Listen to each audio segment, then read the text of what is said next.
Now, one of the things I will tell you guys about owls in general is that owls are not commonly used for bird of prey programs or for the sport of falconry. You guys have heard of falconry before, right? Indeed. All right. Owls, the main reason that you do not see them used in that capacity is actually twofold. One, their brains are not wired the same way as other birds of prey. Hawks, falcons, eagles, all of those birds are hunters in the truest sense. They pursue their quarry. Owls are assassins. They wait for the perfect opportunity before they strike and kill their prey.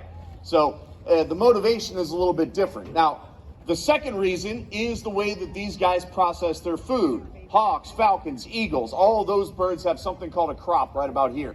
The bird eats the food goes into the crop. 12 to 24 hours later, that food will digest. Then and only then does the bird feel the food in their stomach. Now, owls, they eat the food, it goes right to their stomach. So imagine, if you will, a training session with an owl can go from going really, really well to the bird sitting on the perch 30 feet away going, nope, I'm good.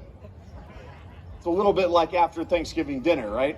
So now, as I said, this bird is our barn owl. Now, barn owls, ladies and gentlemen, are the world's most perfect mousetrap.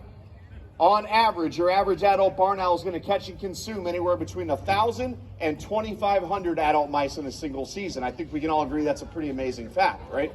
For me, though, the most amazing thing about that fact is the way that here she comes, babe, is the way that these guys accomplish that feat. How many of you think Geisa has a really, really cute little heart-shaped face? All right, go ahead, get it out of your system. Aww, all right. Well, that cute little heart-shaped face is actually what makes these guys such lethal predators. It acts like a sonar dish or a radar dish.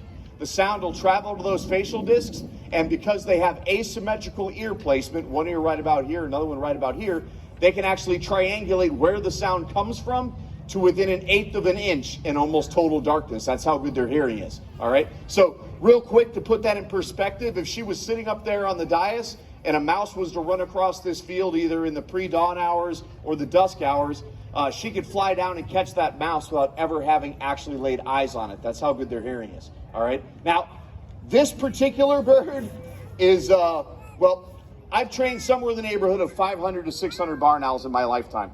Fun fact about me, owls take a tremendous amount of patience. When I was a small child, I was a little hyper. Shocking, right? Yeah. So my grandfather thought it'd be absolutely bloody brilliant for me to work with owls. Again, because they take a tremendous amount of time, patience, and perseverance. This bird has been with me since she was about 18 days old. At 18 days old, she looked nothing like the magnificent creature you see before you now. Back then, she looked a lot more like a cross between a space alien and a mushroom. All right? And I'll be honest with you guys, all birds of prey are individuals. They all have their own personalities, their own likes, their own dislikes. This bird has always been a daddy's girl. All right? That's just the way it worked out. I actually trained this bird with my now ex-wife, and she really wasn't a huge fan of her, but she did work for her. Well, and then a couple of Junes ago, somebody else showed up.